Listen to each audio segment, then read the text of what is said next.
Wow, it's a full house this evening. When we first started started this, we weren't sure how many people would turn up. So it's really, really wonderful and really lovely to see all of you here. We're a full house, and some of you may have to stand, and I hope that you'll bear with us. Anyway, good evening, friends and colleagues, ladies and gentlemen. I'm Goh Ching Lee, the Executive and Artistic Director of Culture Link. And a very warm welcome to all of you coming to this public sharing about the role and function of creative producers and creative producing in Singapore. These are relatively recent terms in use that are perhaps not very well understood here. And we hope that this evening, we can throw more light on this subject and to create greater awareness and recognition for those currently working and wishing to engage in this area. We organized this evening in conjunction with the launch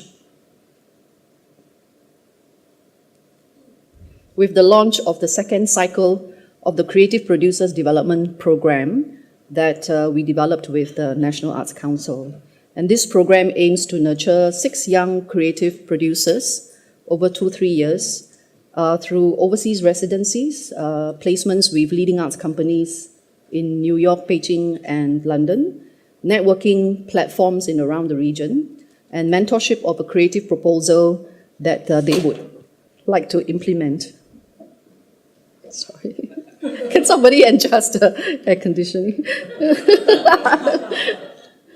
Yeah, but first, I would like to say that 4 participants are currently undergoing the program, and 2 more will be selected this July. The call for application is already open, so maybe after this evening, if you're interested, please have a look at the details of the application, and maybe you'd like to apply, and we'll welcome that.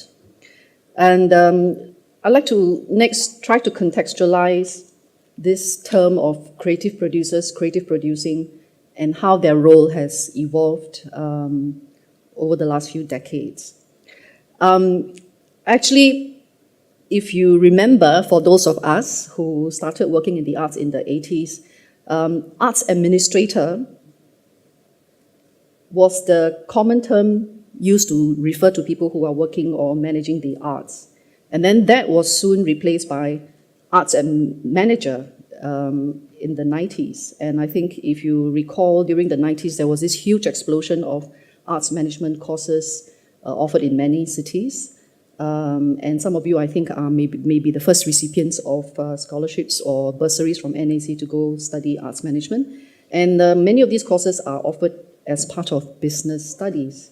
So essentially, these roles of arts administrator, arts manager,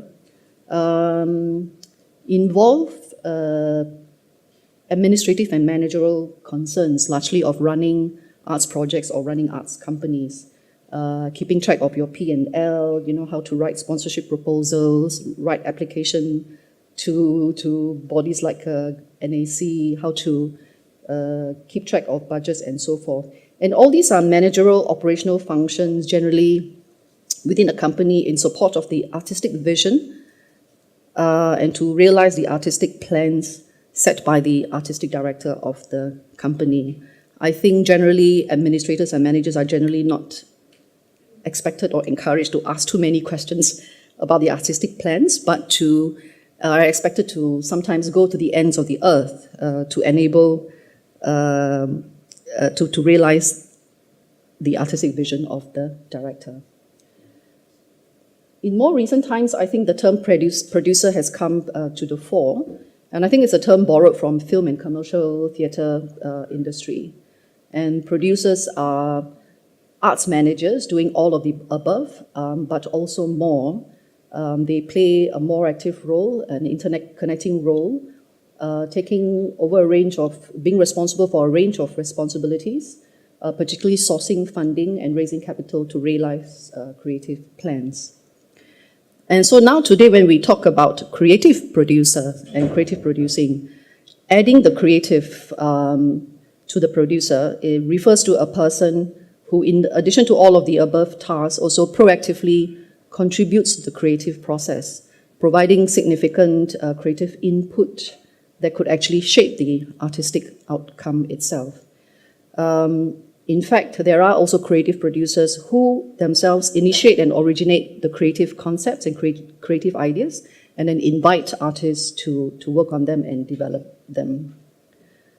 I would like to share this definition I found of creative producer, which comes from the Arts Council of England. Actually, when we first started this creative producers program, it's very difficult to find any literature or any writing about the term.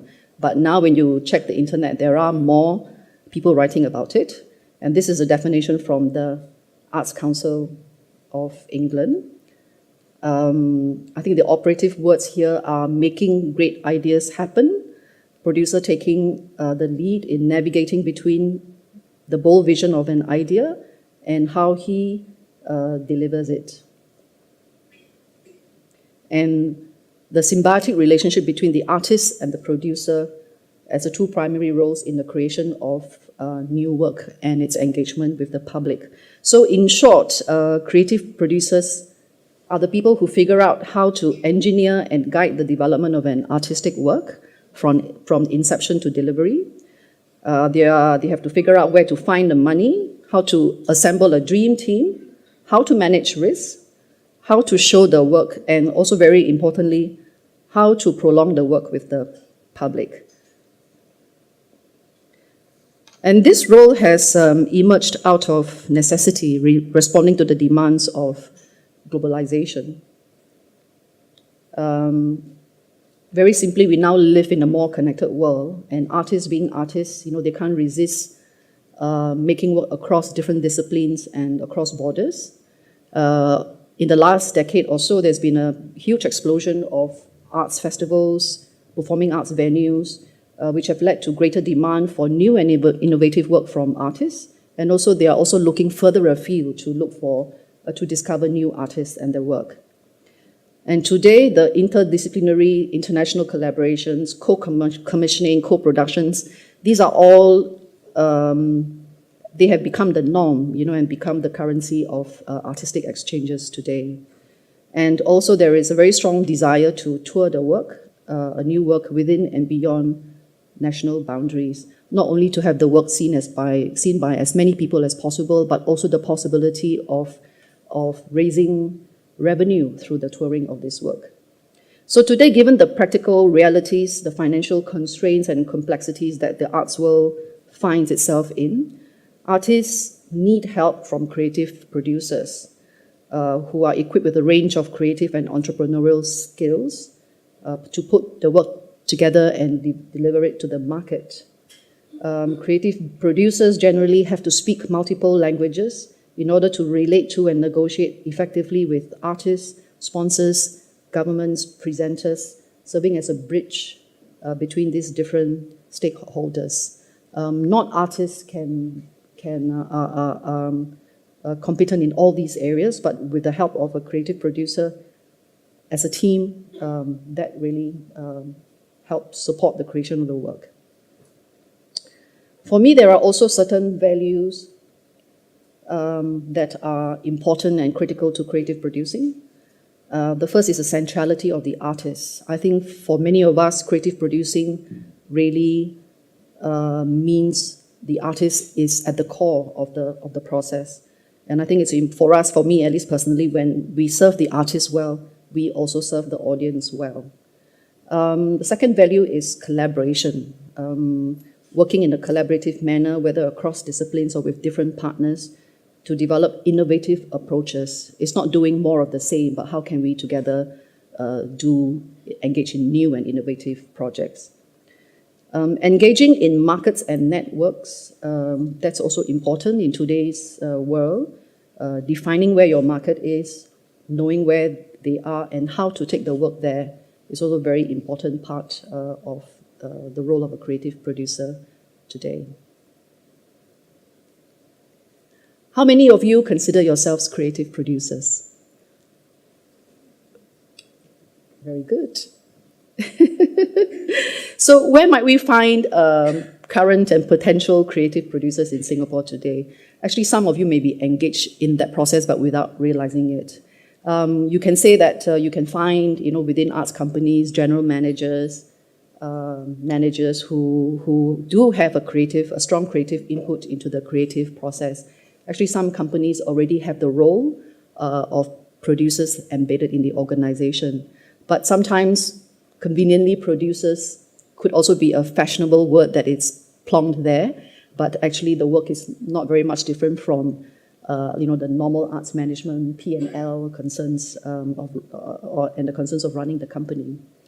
You will also find among festival programmers, curators, you could also consider them creative producers when they're commissioning work, co-producing work, and giving very strong advice to the artists. You might find also within venue and performing arts venues and centers like in the Esplanade, also they have producers who are involved in creating festivals, commissioning programs, working with artists and bringing it to the audience at the venue. And lastly, there are also independent creative producers. Some of you are here, and we shall hear from some of them, 3 of them at the panel discussion later on. So independent producers who work on their own or who set up their own company to engage in creative producing. And it is the spirit of the